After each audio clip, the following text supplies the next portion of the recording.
My mother, my biological mother, as it is said, abandoned me in the house when I was 8 months old. Thank God she did not kill me. Because she had that option. Definitely all the tools must have been there.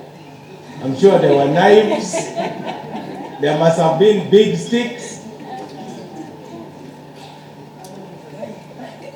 She exercised a positive choice. She just walked away. The man standing before you had to start life on his own at 8 months. Thank God I didn't crawl to where the fire was. I could have been burnt. My father was then in the army and he had gone to work. He comes back home, finds his firstborn son, who is supposed to be his heir, without a mother.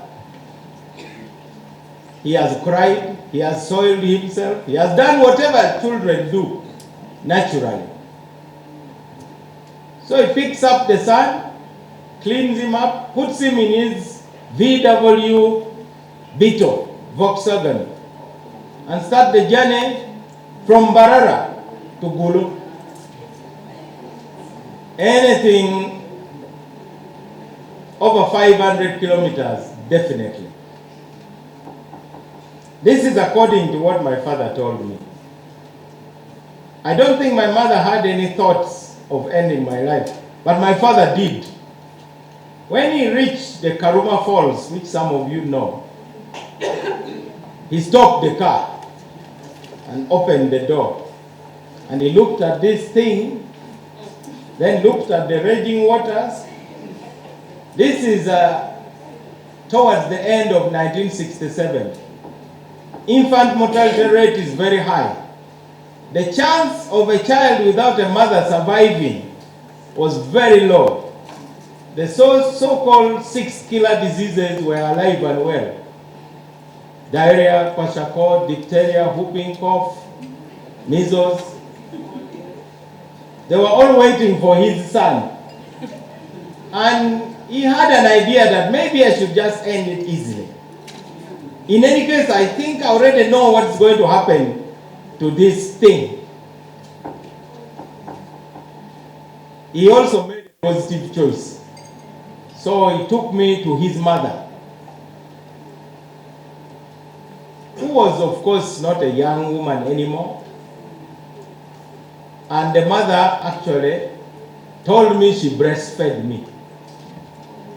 I investigated this by asking women whether a woman of those ages can actually produce milk. And they said yes, that the mammary glands can be stimulated by a baby who is craving breast milk, and it can actually produce milk.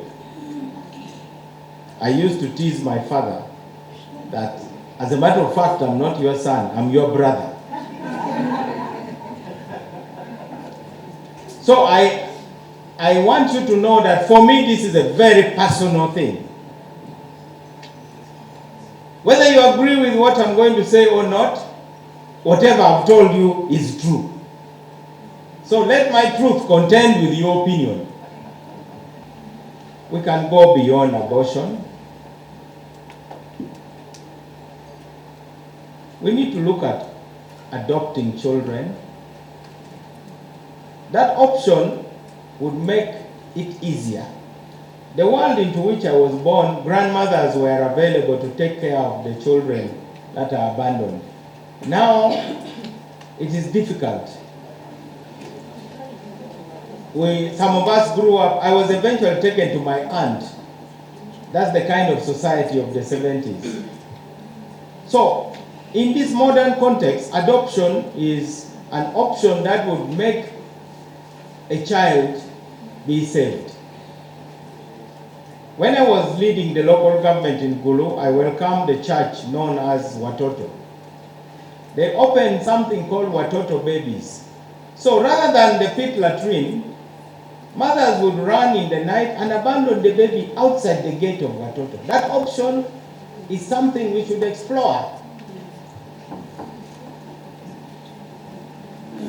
Of course, loving the mother who is in a dilemma is one way. My mother was 17 when she gave birth to me. And I don't think she was near anybody to talk to her. She was in a surrounding of the military. And whatever disagreement she had with my father, I want to assure you I had nothing to do with it. But she must have had her reasons.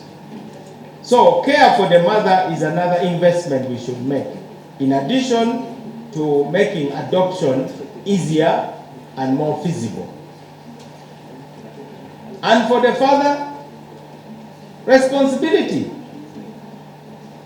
These men who just do what they do and zip up and just put their hands in their pockets and stroll away, not knowing that what they have just done comes with a lot of responsibility. In my younger years, I was sent by the Uganda Law Society Legal Aid Project to open the first ever legal aid project office in northern Uganda, in Gulu. I was the advocate, I was the cleaner, I was the process server, I was everything. And I opened that office, and it is still there up to now. And my clients were mainly women in these kind of situations. The world in which we live today is facing issues of abortion, and soon assisted suicide, euthanasia, genetic engineering. This is the brave new world that Huxley wrote about.